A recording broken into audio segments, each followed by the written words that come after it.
guys, it's Taz101 Saga back for another one.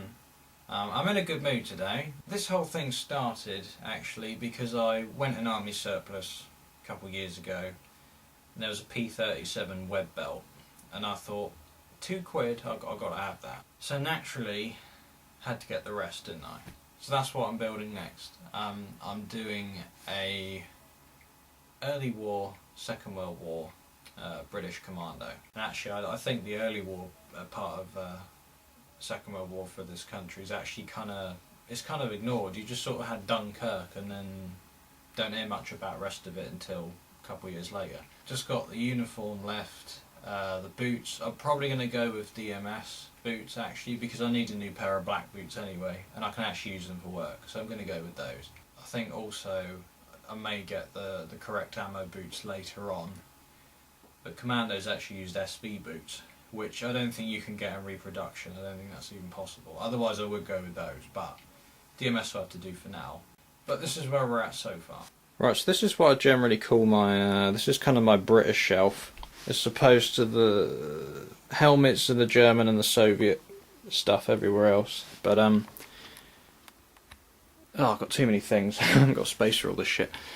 With exceptions to the old Stalin mug. Tell you what, there's always a good time. There's some Blanco, and that Blanco's been busy because I've got all the P37 stuff. So start up here, I've got the canteen. That's a Mark II helmet from 1941. Got that on eBay. It was a rust bucket when I got it, but I managed to fix it up. When I actually complete all this kit, I'll go into more detail on it all because I'm going to do a loadout video. You've got the commando cap. There's a Webley there, which I've blued and weathered, so it's a bit beat up. I don't think I didn't actually buy it really to skirmish with it. It was just for display, really. So whether I actually use it or not, I don't know. It's just a cheaper alternative to a DA, and it can fire, which is nice. Got some spare. Those are Mark III pouches. I just got them because they were cheap. The carrier and stuff. The old Bren's hiding behind there still. Down here we got the webbing equipment. Now I've pretty much completed this now.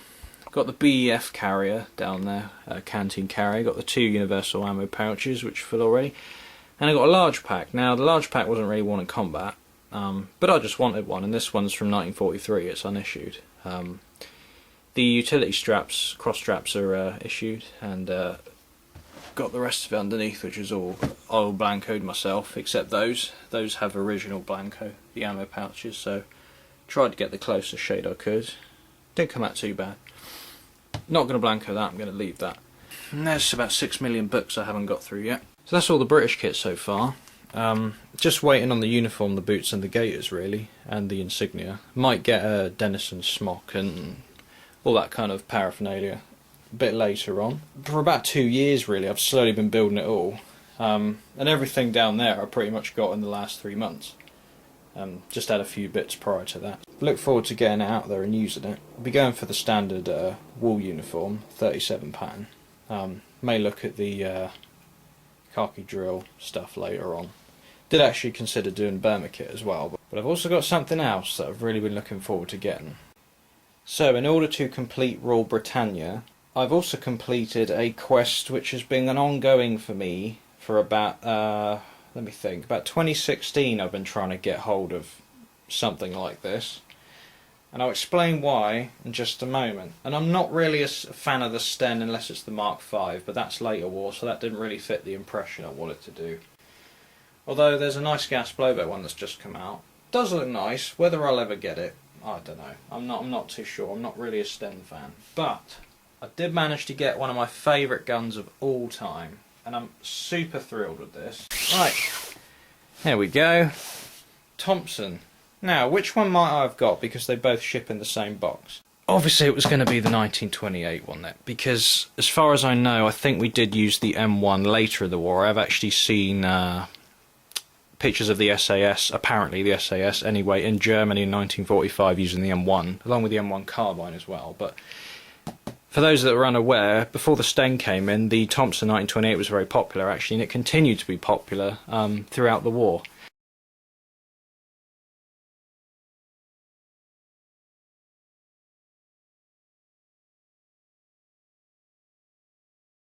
I think the majority of them were actually with the 28A1 was sort of the straight handguard. But we actually use these as well. There's plenty of early war photos of us using the gangster configuration.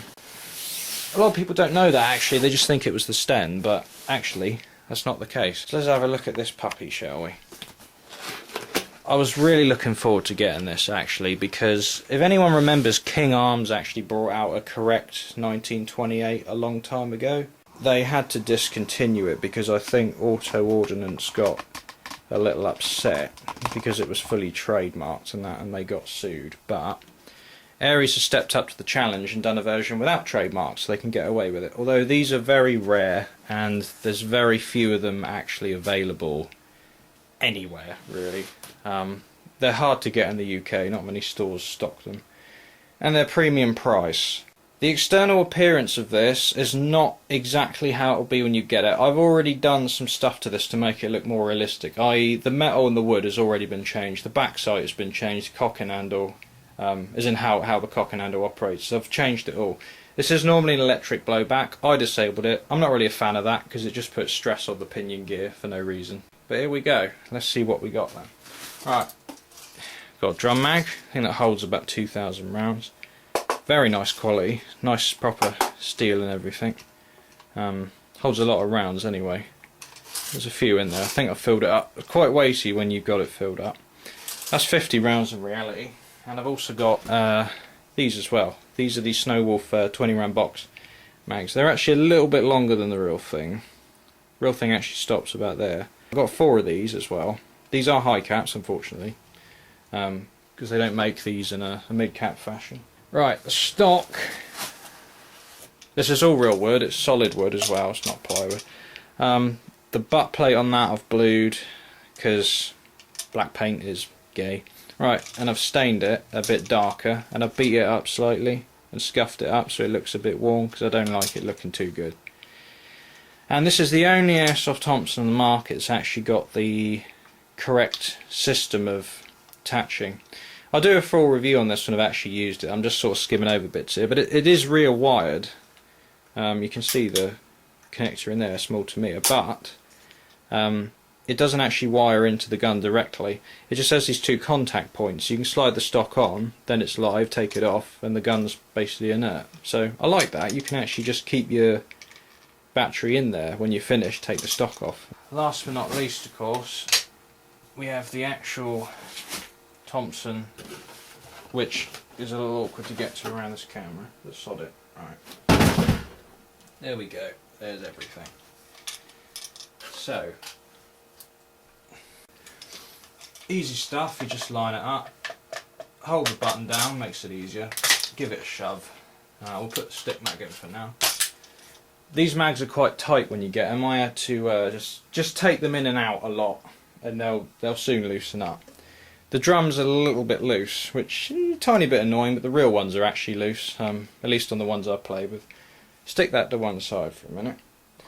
Things I've done to this so far. Said I blew the butt plate, done the wood, but there's the actual Thompson itself. You can see it's got actually, I probably should have filmed this before I touched the metal, because when you get it, it's just the very sort of typical matte black paint you get on an airsoft gun. But now I've actually got this, just wondering how I can get a better angle. Probably see that metal finish?